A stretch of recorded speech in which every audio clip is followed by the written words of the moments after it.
Good morning! Sabi kasi may nag-comment si Riza Blair. Sabi niya, ito. Sabi niya, ma'am, ihi challenge na naman. Kasi marami daw views yung kalibang challenge ko. So, pagbibigyan ko kayo sa ating ihi challenge.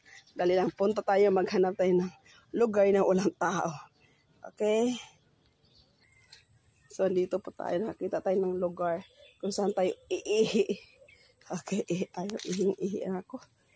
Lang. So, ganito yun sa probinsya. Sa probinsya, kanal. So, dito tayo iihi. Nang walang tao. Ayan. So, ano siya. Hindi lang. Ayan. Ihi na. Ihi na ako. Ihi ako.